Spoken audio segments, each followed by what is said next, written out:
Hello, welcome to competitive cracker. ഞാൻ ആതിര അർച്ചന. CSEB പരീക്ഷയ്ക്ക് ഇതുവരെയും അപ്ലൈ ചെയ്യാത്തവർ പെട്ടെന്ന് അപ്ലൈ ചെയ്യേണ്ട മെയ് 15-ാം തീയതി വന്ന നോട്ടിഫിക്കേഷൻ പ്രകാരമുള്ള അപ്ലൈ ചെയ്യേണ്ട അവസാന തീയതി എന്ന് പറയുന്നത് ജൂലൈ 2 ഓൺലൈനായിട്ടാണ് അപേക്ഷ സമർപ്പിക്കേണ്ടത്. ഓൺലൈനായിട്ട് അപേക്ഷ സമർപ്പിക്കുമ്പോൾ നമ്മൾ ഇതുവരെയും ചെയ്യാത്തവർ പ്രത്യേകം ശ്രദ്ധിക്കുക. ഓൺലൈനായിട്ടാണ് അപേക്ഷ സമർപ്പിക്കേണ്ടത്.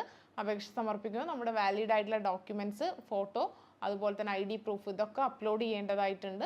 അതുപോലെ തന്നെ CSEBയുടെ വൺ ടൈം രജിസ്ട്രേഷൻ കംപ്ലീറ്റ് ചെയ്യണം. വൺ ടൈം രജിസ്ട്രേഷൻ കംപ്ലീറ്റ് ചെയ്തതിന് ശേഷമാണ് നിങ്ങൾക്ക് എത്ര ബാങ്കുകളാണ് അപ്ലൈ ചെയ്യേണ്ടത് അങ്ങനെയുള്ള കാര്യങ്ങളൊക്കെ ചെയ്യേണ്ടത്. ഓൺലൈനായിട്ടാണ് ചലാൻ അടയ്ക്കേണ്ടതും. അതുപോലെ തന്നെ ഓൺലൈനായിട്ടാവുമ്പോൾ ഒരുപാട് നെറ്റ് ഇഷ്യൂസ് ഒക്കെ വരാനുള്ള, സൈറ്റ് സെർവർ ഡൗൺ ഒക്കെ ആവാനുള്ള ചാൻസ് ഉണ്ട്. അപ്പോൾ അതിലൊന്നും തടസ്സം സംഭവിക്കാതെ പെട്ടെന്ന് തന്നെ അപ്ലൈ ചെയ്യാം. 190ഓളം ഒഴിവുകളാണ് ഈ ഒരു വിജ്ഞാപന പ്രകാരം ഉള്ളത്. അതിലും ഏറ്റവും കൂടുതൽ പാലക്കാട്, തൃശ്ശൂർ, മലപ്പുറം ജില്ലകളിലൊക്കെ ഒരുപാട് വേക്കൻസികളുണ്ട്. അപ്പോൾ അപ്ലൈ ചെയ്യുക. അർബൻ ബാങ്കുകളും ഒക്കെ ഉൾപ്പെട്ടിട്ടുള്ള വേക്കൻസീസ് ആണ്. ഇതുവരെ അപ്ലൈ ചെയ്യാത്തവർ പെട്ടെന്ന് അപ്ലൈ ചെയ്യുക. CSEB എക്സാമിന് ഒരു നല്ല രീതിയിൽ പഠിച്ചു തുടങ്ങേണ്ടതായിട്ടുണ്ട്.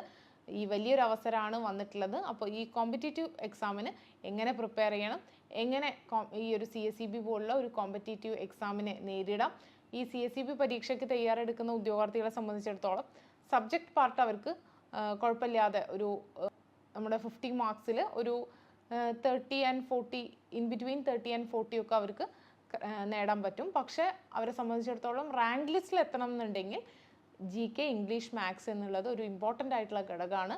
അതിൽ 3ലും കൂടി ഒരു 23 മാർക്കെങ്കിലും, 30ൽ 23 മാർക്കെങ്കിലും സ്കോർ ചെയ്താലേ മറ്റ് പാർട്ടിൽ 40 മാർക്ക് സ്കോർ ചെയ്യുന്ന ആൾക്ക് ഇതിലൊരു 23 മാർക്കും കൂടി സ്കോർ ചെയ്താലേ നമുക്ക് റാങ്ക് ലിസ്റ്റിൽ ഇടം നേടി ജോലിയിൽ പ്രവേശിക്കാൻ പറ്റുള്ളൂ.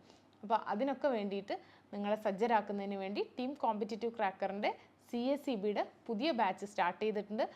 തീർച്ചയായിട്ടും നമ്മൾ ഒരു പ്രീവിയസ് ഇയർ ക്വസ്റ്റ്യൻ പേപ്പറിൻ്റെ ബേസിൽ ആയിരിക്കും നമ്മളുടെ പഠനം നമ്മൾ മുന്നോട്ട് കൊണ്ടുപോകുക. പ്രീവിയസ് ഇയർ ക്വസ്റ്റ്യൻ പേപ്പറിൽ നിന്ന് നിങ്ങൾക്കറിയാം ഒരു 70% ക്വസ്റ്റ്യൻസ് നമുക്ക് പ്രീവിയസ് ഇയർ ക്വസ്റ്റ്യൻ പേപ്പറിൽ നിന്നാണ് വരാറുള്ളത്.